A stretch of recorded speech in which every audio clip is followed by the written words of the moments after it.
आज की इस वीडियो में मैं आपको प्रतिशत वृद्धि और प्रतिशत कमी निकालना बताऊंगा। ठीक है, तो चलिए शुरू करते हैं बिना देरी के। प्रतिशत वृद्धि के बारे में मैं आपको सबसे पहले बताता हूं कि यदि मान लो किसी वस्तु का प्रारंभिक मान हमें दिया गया है और उसमें होने वाली बढ़ोतरी भी हमें दी गई है, तो प्रतिशत वृद्धि पूछ ली जाए तो उसे कैसे निकालेंगे। तो किसी राशि में होने वाली वृद्धि का प्रतिशत कैसे निकालते हैं, या मैं कहूँ कि प्रतिशत वृद्धि कैसे निकालते हैं, तो प्रतिशत वृद्धि अगर हमें निकालनी हो तो उसका जो कुल वृद्धि हुई है उस राशि में, वो हम निकालेंगे कि उसमें कुल कितनी वृद्धि हुई है, और उसका जो प्रारंभिक मान, प्रारंभिक वैल्यू जो हमें दी गई होगी क्वेश्चन में, वो हम यहाँ लिख देंगे प्रारंभिक मान, और आपको गुणा कर देना है 100 से।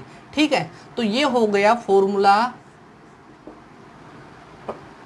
ठीक है, तो प्रतिशत वृद्धि निकल आएगी कुल वृद्धि में भाग देना है दिए गए प्रारंभिक मान का, और गुणा कर देना है हमें किससे, 100 से।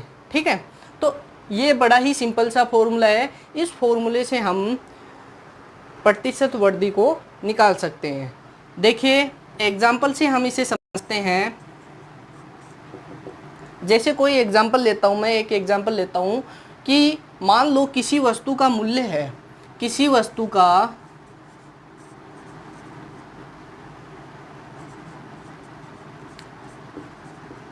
मूल्य 500 रुपये है। ये हमें दिया गया है कि किसी वस्तु का मूल्य 500 रुपये है। ठीक है, अगले माह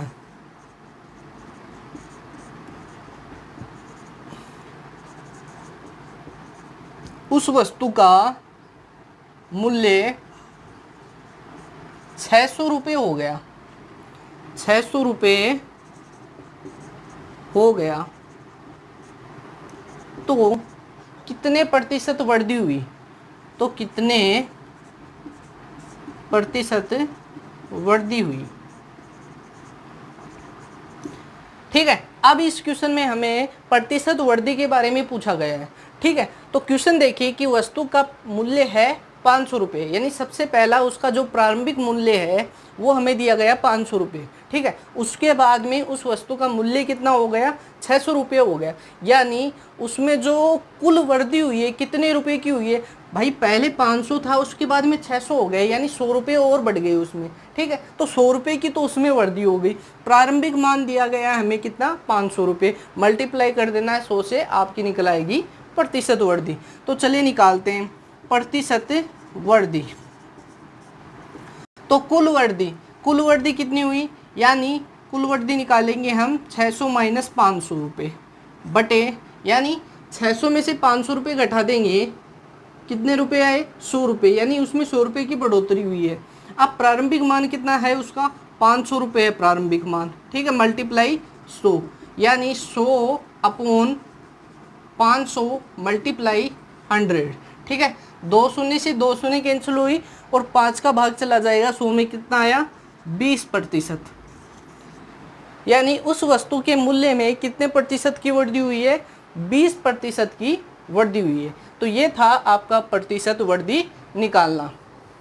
इसके बाद में मैं आपको बताता हूँ प्रतिशत कमी। यदि इसी में अगर हमें प्रतिशत कमी पूछ ली जाती, यही क्वेश्चन ले लेते हैं, यही फॉर्मेट ले लेते हैं, प्रतिशत कमी हमें पूछी गई, तो कुल कमी यहाँ पर निकाल लेंगे कि कितने की कमी हुई। ठीक है, उसका प्रारंभिक मान और मल्टीप्लाई 100, यही रहेगा। ठीक है, देखें यहाँ पर, यहाँ है प्रतिशत वृद्धि। अब यदि हमें इसमें कमी पूछ ली जाए, कमी पूछ ली जाए, तो हम क्या करेंगे, कुल कमी निकाल लेंगे कि कितने की कमी हुई, और बट्टे प्रारंभिक मान गुणा 100 कर देंगे। क्लियर है इतना। अब यही एग्जांपल लेते हैं, किसी वस्तु का मूल्य 500 रुपये है, अगले माह उसका मूल्य कितना हो गया भाई, 400 ले लेते हैं कि अगले माह उसका मूल्य हो गया कितना, 400। ठीक है, या फिर तो उसमें कितने प्रतिशत कमी होगी, कितने प्रतिशत कमी होगी, तो वही कमी कितने की हुई, 100 रुपये की कमी हुई। तो प्रतिशत वर्दी की जगह अब क्या करेंगे, प्रतिशत कमी निकालनी है। तो कुल कमी कितने की होगी, कुल कमी हम निकालेंगे 500 माइनस 400 और बटे प्रारंभिक मान कितना उसका 500 प्रारंभिक मान। भाई पहले का जो प्रारंभिक मान है वो 500 रुपये था, उसमें कमी हुई 100 रुपये की, तो 100 बटे 500 गुणा 100, वही आ जाएगा अपना कितना 20% की कमी हुई। एक और एग्जांपल लेते हैं कि किसी बस में 200 यात्री हैं, किसी बस में 200 यात्री हैं, अगले स्टेशन पर 50 रह गए, अगले स्टेशन पर पहुंचते पहुंचते उनकी संख्या कितनी रह गई 50 रह गई। तो कुल कितने प्रतिशत की उनमें कमी आई है वो हमें फाइंड करना है। तो देखिए पहले ये कह रहा है, एग्जाम्पल है अपना कि किसी बस में 200 यात्री हैं, किसी बस में 200 यात्री हैं, अगले स्टेशन पर पहुंचे तो उनकी संख्या 50 रह गई। ठीक है, उनकी संख्या 50 रह गई, तो कुल कितने की कमी आई उनमें। तो अब देखो -50 कर देंगे, अपोन में प्रारंभिक मान 200 है, मल्टीप्लाई 100 से कर देंगे, ये कितना आ गया ऊपर 150 बटे 200 गुणा 100, इससे डिवाइड कर देंगे, कितना आ जाएगा अपना 75%। कितना आ जाएगा 75%। तो कुल कितने की कमी हुई इसमें 75% की कमी हुई। फिर से देखिए मैंने अभी क्या बताया कि एक बस में यात्री थे 200, अगले स्टेशन पर पहुंचे तो यात्री रह गए 50, कुल कितने प्रतिशत की कमी आ गई।